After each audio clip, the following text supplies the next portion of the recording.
今日林老師同大家分享嘅故事叫做會唱歌的小尾巴。你哋又見唔見到邊度有小尾巴啊？我哋一齊聽下呢個故事啦，你就知道小尾巴喺邊㗎啦。呢個故事嘅主角叫做平平，你哋見唔見到佢呀？冇錯啦，紮住兩條孖辮，孭住個手袋仔，呢個就係平平妹妹啦。平平就最鍾意佢嫲嫲㗎啦，你哋睇下，無論嫲嫲去到邊一度，平平都會跟住佢㗎喎，所以所有嘅鄰居都會話平平係嫲嫲嘅小尾巴。嫲嫲你去邊，我就跟住你去邊。今日平平又跟住嫲嫲去超級市場嗰度買嘢。平平佢好興奮啊，周圍走嚟走去，睇下有啲乜嘢買。嫲嫲，不如我哋買個蘋果返屋企啊！呢個蘋果又大又紅，一定好好食啫。去完超級市場出嚟，你睇下，嫲嫲兩隻手已經拎住好重嘅購物袋啊！原來佢已經買咗雞蛋、鮮肉同埋魚，而且仲有好多嘅蔬菜啊！平平又好開心咁跟住嫲嫲喺後邊嗰度行啊！你哋睇下，哇！四周圍呢，原來都仲有好多其他嘢賣，呢度真係好熱鬧啊！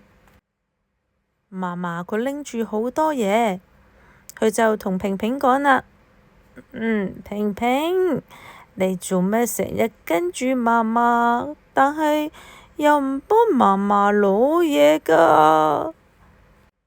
平平佢就話啦：嫲嫲，等我再長高多啲，我就可以幫你攞好多好多好多個嘢啦。嫲嫲佢笑住就話：好啦好啦，乖啦。嫲嫲同埋平平佢哋而家要準備返屋企啦。喺過馬路嘅時候，嫲嫲又話啦：平平，你睇下，嫲嫲隻手拎住咁多嘢，我點拖你過馬路啊？係噃，但係過馬路我哋要拖住大人先得㗎喎，咁點算好呢？平平佢真係好聰明啊！佢一轉身就走到去嫲嫲嘅背後邊，兩隻手仔呢就捉住嫲嫲嗰件衫，同嫲嫲講：我喺後邊捉住你過馬路好唔好啊？嫲嫲就話啦：你個傻豬仔啊！你捉實嫲嫲，小心啲啊！平平跟住嫲嫲過完馬路，走啊走。平平見到嫲嫲好似有啲攰啊，佢就同嫲嫲講啦：嫲嫲，我唱首歌俾你聽啊！平平一路捉住嫲嫲，好似條尾巴咁，一路行，仲一路唱歌。有隻雀仔跌落水，跌落水，跌落水。有隻雀仔跌落水，被水沖去。嫲嫲好唔好聽啊？平平佢唱得好好聽啊！嫲嫲佢一路聽一路行，聽下聽下，連行路嘅腳步都快咗好多啊！佢哋好快就可以返到屋企㗎啦。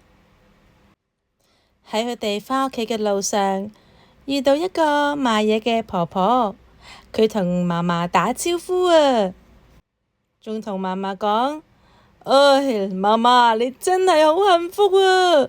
後邊成日有一個會唱歌嘅小尾巴跟住你。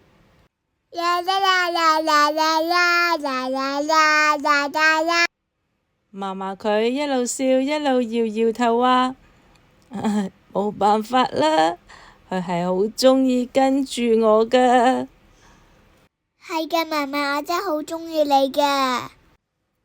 平平佢繼續跟住媽媽向前走啊走，唱啊唱，仲越唱越大聲添啊！